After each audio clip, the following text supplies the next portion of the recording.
The day of the Lord. It's a phrase in the Bible that religious people use, usually when talking about the end of the world. Yeah, things like Armageddon or the apocalypse. You might be familiar with this image of Jesus returning on a white horse. He's got a sword to bring final judgment. And everyone wants to know, how will it all go down? So a lot of these images come from the last book of the Bible, but to understand them, you have to go back to the first book. When the story begins, we watch God create an amazing world, and then he gives humans power to rule over it on his behalf. But the humans are tempted by this mysterious, unhuman character who offers them a promise. You could define good and evil on your own terms and put yourselves in God's place. Which is what they do. And the resulting stories are about the broken relationships and violence that results. Yeah, this promise creates huge problems. Now everyone has to protect themselves and fight for survival, and they're all using death as this weapon to gain power. It all leads to a story about the building of the city of Babylon. Or in Hebrew, Babel. Everyone comes together to elevate themselves to the place of God. And God knows how devastating this could be. A whole culture redefining good and evil as if they are God. So God confuses their language and scatters them. Now from here on, Babylon becomes like an icon in the biblical story. It's an image that represents humanity's corporate rebellion against God. And the next time we see it is in the story of ancient Egypt. Yeah, Pharaoh, the king of Egypt, he feels threatened by these immigrant Israelites. He starts killing all of the boys, enslaving the rest. And this is really evil. Yeah, Egypt's like this bigger, badder Babylon. They take care of themselves at the expense of others by redefining evil as good.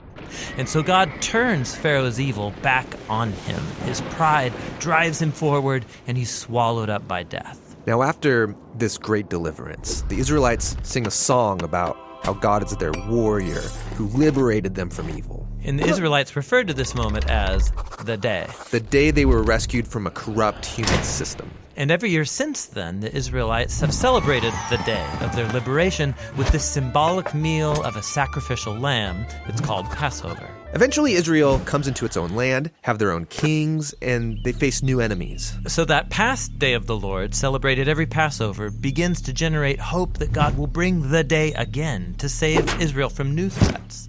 Now, out in the hills was a sheep herder named Amos. He was appointed by God as a prophet to announce shocking news to Israel, that God was bringing another day of the Lord against his enemies, and this time the target is Israel. What? Sadly, Israel's leaders had also redefined good and evil for themselves, resulting in corruption and violence. So God's people have become like Babylon, the oppressed become oppressors. Babylon seems like a trap no one can escape. And so the day of the Lord comes upon Israel. They're conquered, taken captive into exile, and from then on, Israel suffered under the rule of continuous oppressive empires. This is the story Jesus was born into. Yeah, in his day, the oppressive empire over Israel is Rome. So, is Jesus going to confront Rome, take him out? Well, no.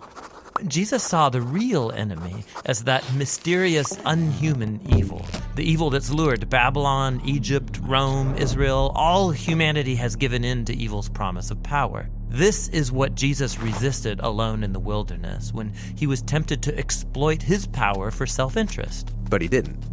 And after that, he started to confront the effects of evil on others. Yeah, he started saying that he was going to Jerusalem for Passover for a final showdown to confront the evil of Israel and Rome by dying. Dying? I mean, that feels like losing. Jesus was going to let evil exhaust all of its power on him, using its only real weapon, death. Jesus knew that God's love and life were even more powerful, that he could overcome evil by becoming the Passover lamb, giving his life in an act of love. And something changed that day. When Jesus defeated evil, he opened up a new way for anyone to escape from Babylon and discover this new kind of power, this new way of being human. Okay, so something changed. But the power of evil is still alive and well, and we keep building new versions of Babylon. Right. And so the last book of the Bible, the Revelation, points to the future and final day of the Lord. It's when God's kingdom comes to confront Babylon the Great, this image of all the corrupt nations of the world. Yeah, this is it. Armageddon, final judgment. How is Jesus going to finish off evil? Well, it's not how you'd expect.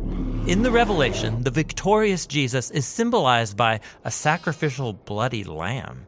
And then when Jesus does arrive in the end, riding his white horse to confront evil, he's bloody before the battle even starts. Pre-bloodied? That's a strange image. Yeah, it's because Jesus isn't out for our blood. Rather, he overcame with his blood when he died for his enemies. And the sword is in his mouth. It's a symbol of Jesus' authority to define good and evil and hold us accountable when he brings final justice once and for all. And so, in the meantime, the day of the Lord is an invitation to resist the culture of Babylon. And it's a promise that God will one day free our world from corruption and bring about the new things that he has in store.